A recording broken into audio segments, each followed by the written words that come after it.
Hello everyone, good morning. তোমরা সবাই কেমন আছো? আশা করছি সকলে ভালো আছো, আর আমিও খুব ভালো আছি। তো আজকে যাচ্ছি এক জায়গায় ঘুরতে। কোথায় যাচ্ছি, কি করব, সারাদিন তোমাদেরকে সব ভিডিও দেখাবো। তো আমরা বাড়ি থেকে বেরিয়ে গেছি।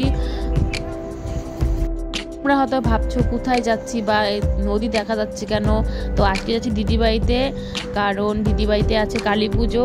তোমাদেরকে আগের ভিডিওতে বলেছি যে নেক্সট ভিডিওতে দেখাবো তোমাদেরকে যে দিদিবাড়িতে কালী পুজো হবে আজকে।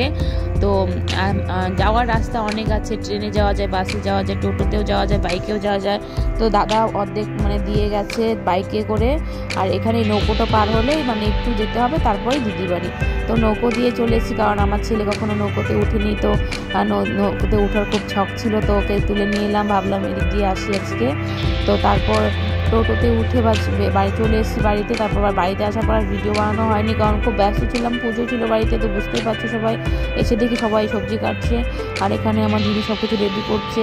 তো একটু পরে পুজো শুরু হয়ে যাবে, সব ভিডিওটা দেখো তোমরা, আর খুব মজা হতে চলছে। যারা যারা নতুন এসছো আমার চ্যানেলে, সবাই একটু সাবস্ক্রাইব করে রেখো আর পুরো ব্লগটা দেখো।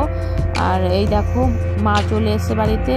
যারা মাকে দেখোনি, আর যে দর্শন করে নাও, সবাইকে দেখিয়ে দিলাম। আর দেখতে পাচ্ছ, এটা আমার দিদির ননদ আর ননদের জামাই, ওরা এখন প্রসাদ করবে।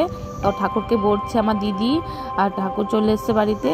তো তোমরা দেখতেই পাচ্ছ, ঠাকুরকে বড়ে টোরে তারপর বসাবে আসনে, তারপর শুরু হবে পুজো। তো ভিডিওটা দেখো। আর বাড়ির সবাই উপোস ছিল বলে আমি আর উপোস করিনি, কারণ অনেক রাত হবে পুজো হতে। আর তোমাদের জানোই আমার ছেলে ছোট, খুব বিরক্ত করে। আর ওদের বাড়িতে অনেকে ছিল, মা ছিল, ওর বাড়িতে দিদি মাসি ছিল। তো আমি আর উপোস টুপোস করিনি অনেক দূর থেকে গিয়ে।